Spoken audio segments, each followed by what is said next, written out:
Hi guys, and welcome to Katima Mulilo in Northern Namibia. I just came out of Angola, and on my last day in Angola I think I got some bad fuel, because ever since my Honda CRF250L has been running really bad. It feels like she's not getting a constant flow of petrol, or as if the air filter is really clogged. But I know it's not the air filter because I just changed it, and it did help a little bit, but it's still pretty bad. So there's something probably with the flow of the fuel. I made a post on the Honda CRF250L group on Facebook, and a lot of people gave me some good advice. They said it's really easy to take off the fuel pump and have a look at the fuel filter. So before I started, I took off all the plastics. I did a bit of cleaning. I took out my tools and just put it out here on something so that I won't lose anything. Now I'm gonna remove the tank. So my host was so kind to give me this one. So if you've never had to get fuel out of a tank with a hose like this, then I'm just going to show you how. So the thing is that the Honda doesn't have a tap anywhere. You can't empty the tank in an easy way, so you have to get it out from the top. And I think the trick is to have a pretty long hose. That helps at least, because then you can actually see, you know, the petrol before it gets to your mouth. And then the other thing is to keep the container where you want to move the petrol over to lower than where the petrol is. So the tank is up there, the hose is transparent, it's long, and now I'm gonna hold the camera while I suck the hose. I don't know if this is gonna go down well, but we'll see.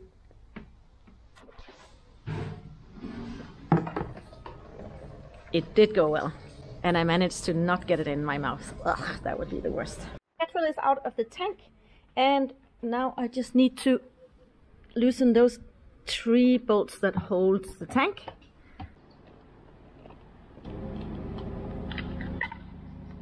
These 2 bolts here are really easy to remove, but this one down here can be quite fiddly to get out, so it helps to take those up here off first and then deal with this long one. And I will put all the bolts over here. Now that's all for the plastic. This is for the tank. Should be able to take it off. The cables are off. It's quite easy. You just have to push this little plastic thingy here. First thing is to clean around here so that I won't get any dirt inside. So because it's the first time I'm doing this, I'm gonna take photos in the process, just so that I remember how everything is supposed to look when I put things back together. The manual tells me to disconnect the negative on the battery. I'm not really sure how to get this one off. I seem to be able to pull this little white thing out. It's very small plastic parts, so I'm really not comfortable just pulling hard. So I think what I'm gonna do now is just take these 4 bolts out and then see if it's easier once this is all off, if I can get this one. It seems to me that this little bracket here, it doesn't really match exactly what's in my manual, which is a little bit weird. I'm not sure what's holding what. I feel that I need to just pull it this way, but I'm just really scared to pull too hard. I don't want to break anything, because then I have completely different problems.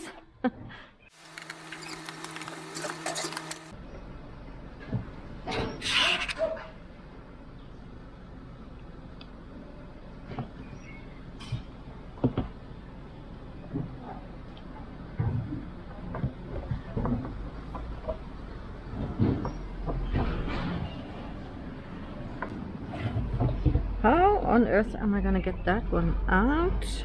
Better read the manual before doing anything else. Okay, I should be able to get it out, but there's the float arm in there. I need to be really careful. I'm not sure where that one sits really. So, okay, the float arm is right there. And how do I get this thing out without damaging that?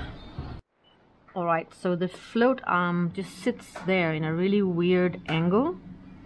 So I just need to fiddle it out somehow.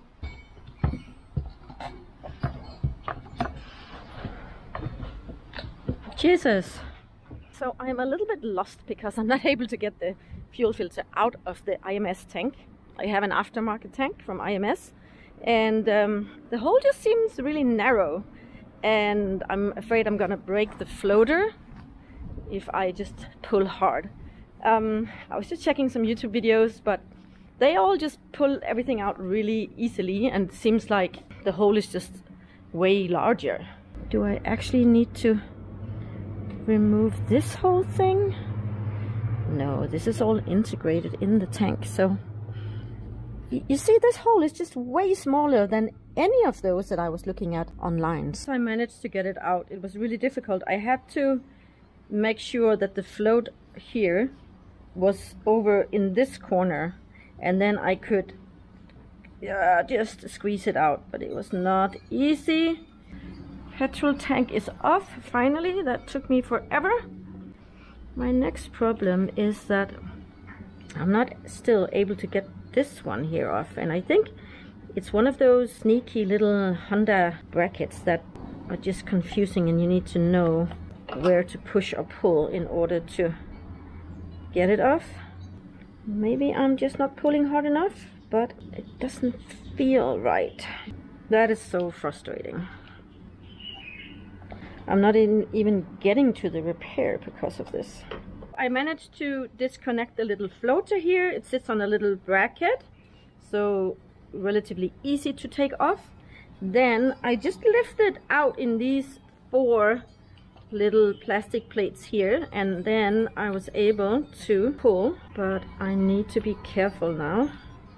Oh, petrol is coming out. Maybe I should just take this one here. So the manual tells me to disconnect the green and the yellow. I'm not sure if it's possible to just pull it, but I don't really see that I have any other option. Oh shit, if I if I break any of these cables, I have a problem.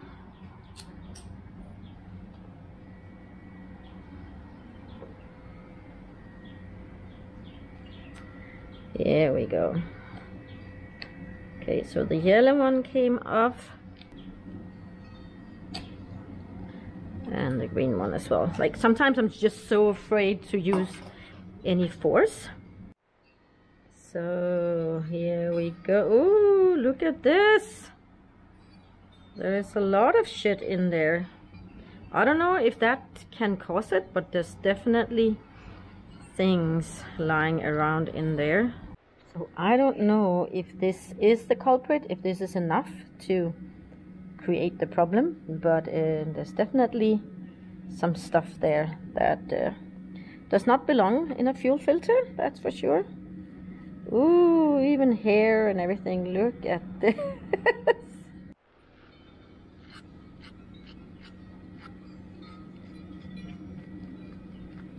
I was able to pull the filter off completely, and there's a little bit of dirt sitting there and some on the inside here as well. Well, the filter is definitely doing what it's supposed to do. I'm just gonna wash the filter a little bit here with some petrol and a little toothbrush. So I'm using my cooking pot for this, so probably my pasta is gonna taste of petrol from now on. Everything for the Honda.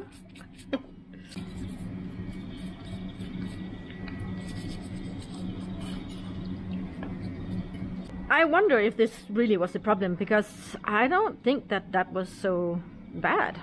You will see if we even manage to get everything back together here. So it has to sit like this.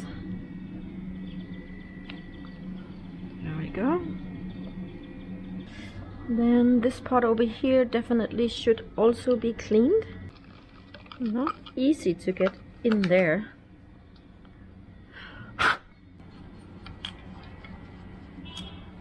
Alrighty, I've cleaned it as much as I could in there.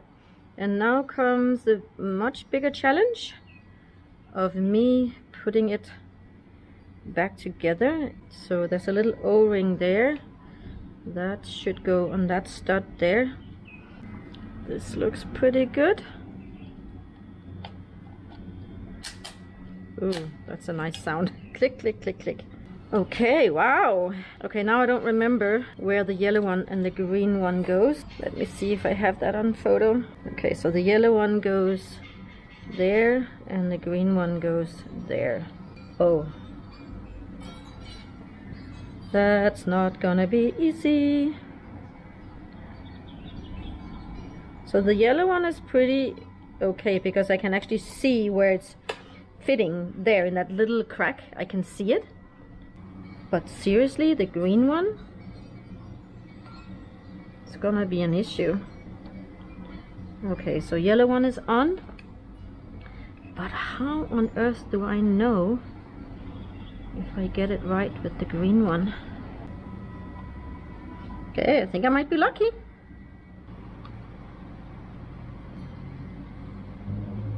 Wow. My goodness, I don't know what kind of hands they have in whatever country this bike is produced, but yes, there we go. I managed. Whoa! And then the floater comes on like this. There we go. So now we have the floater on. Is that really correct?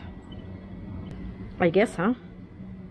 So this is when the tank is full, and then as the petrol goes down, the floater will come down like that.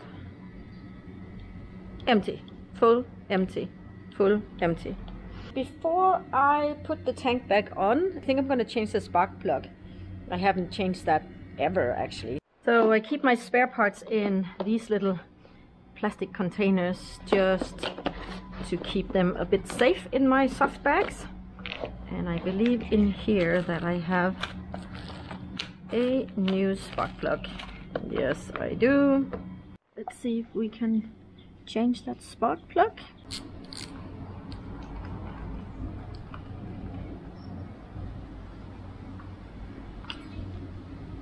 Thank you.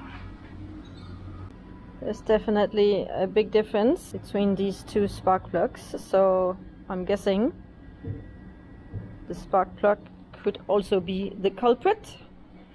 Alrighty, the new spark plug is in. So now I can put the spark plug cap here back in. There we go. So that means I can put my fuel pump back in, but I was wondering if I should just rinse my tank out a little bit. Just put some fuel in, rinse it just a little bit. Comes the awful challenge of putting everything back together the way it was, and this is the part of the process that always makes me super nervous. So it would have been so much easier if I had been able to figure out how to get this one off, but I never managed and I just didn't dare to pull. I think this is how I got it in. Yeah, and then the floater, I pushed it up towards this corner here, I think. Oh my god. Yes, yes, yes, this is exactly how I did it. So now I need to get this one in. Ooh, look at this. And then this. And then now I have no idea how anything is gonna end up. So I need to find the photo that I took before. And the bolts are there. It looked like that. Okay, so that hole is there. And this goes there. This actually looks pretty correct. So I just want to check on this little rubber gasket here that it's sitting correct. I think if it's not sitting correct, I would learn very, very quickly, because then as soon as I pour petrol in, there would be petrol everywhere.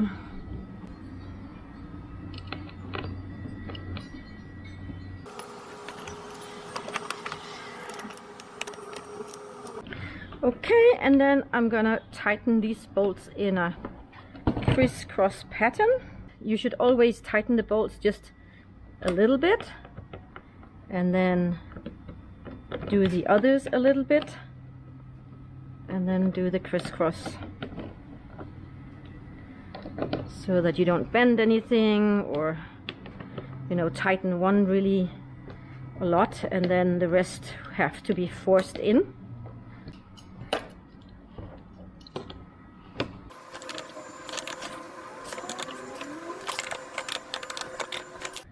And then I am putting back in the cable, and then guys, I think that I want to put in some fuel in the tank, because now everything is supposed to be connected. I just need to connect the minus on the battery before I install the tank again. I want to just start it up and see if things are working. Are you ready to test it out? See if I put everything back together. I did put fuel in the tank and no fuel is dripping, so I think the gasket is fine. And let's just see here if honey wants to start up again. Cross your fingers.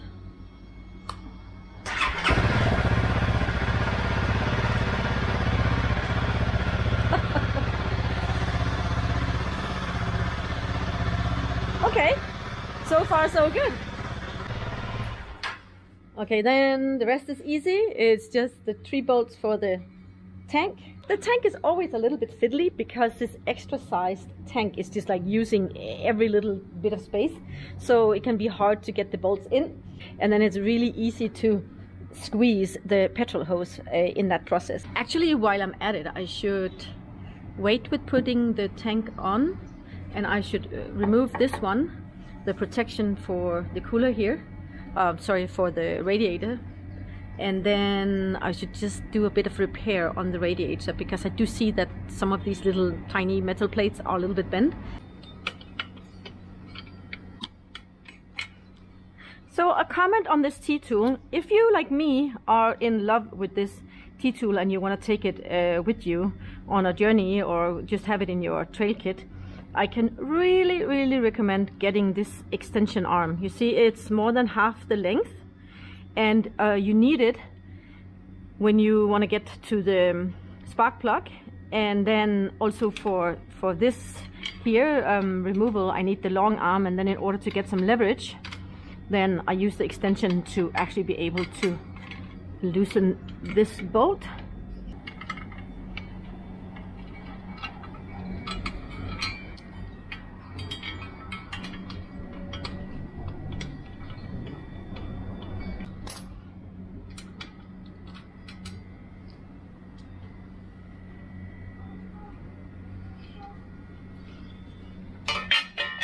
As you can see here, there's a few of these small plates that are bent. It should be possible to straighten them out with a knife. Alright, so this is the first time that I'm doing this, and I'm just learning now that I have to be super careful because they're really soft, and when I try to fix one, I might actually just damage the one that's next to it. So this is very soft metal. I actually didn't know that. This knife, guys, is the main tool I have. It is used for eating, for cooking, for repairs, for all kinds of things. I really don't know what I would be doing without this knife. I always keep it in my right pocket in my driving pants, and then I keep it next to me when I'm in the tent at night. I don't know why, but it just gives a little feeling of safety. I am finished. The radiator looks way better now. I just need to put everything back together and then take this girl for a spin. And so the fuel tank is always a little bit fiddly. There are 2 bolts up here in the front, and then there's one long bolt that comes cut through down here, and this one down here is always a little bit difficult. So I'm just gonna start off with that one and then see if I can push the tank forward after I have put this one on. And before I do anything, I need to check if the fuel hose is in any way squeezed or anything. No, it looks pretty good. Let's check.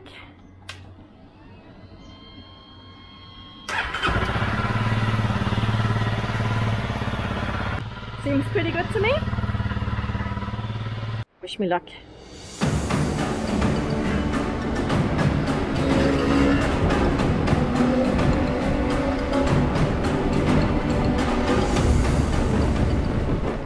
I am very, very pleased with how Honey is running. My guess is actually that the main reason was the spark plug, because there just wasn't that much dirt in the petrol filter. But it doesn't matter. Now I have fixed both of them. More importantly, I have some new knowledge on how you can take the fuel filter apart, and that is just really cool. I can put the plastics back on, and that's it for this time. So I can fill her up with the rest of the fuel now. Next time I'm gonna be working on Honey is in Lusaka in Zambia, where I'm heading. There is a new chain and sprocket waiting for me. There's an oil filter and gasket and 2 new L filters. So I have one that I'm gonna put in, and then I have one extra with me. So that's gonna be in about 10 days, I think. If you like this video and you wanna watch more videos like this one, I have a video from when I changed my clutch in Cape Town, and another video from when I changed my air filter in Zambia. So check those out, they are right here, I think. And I will see you guys in the next video.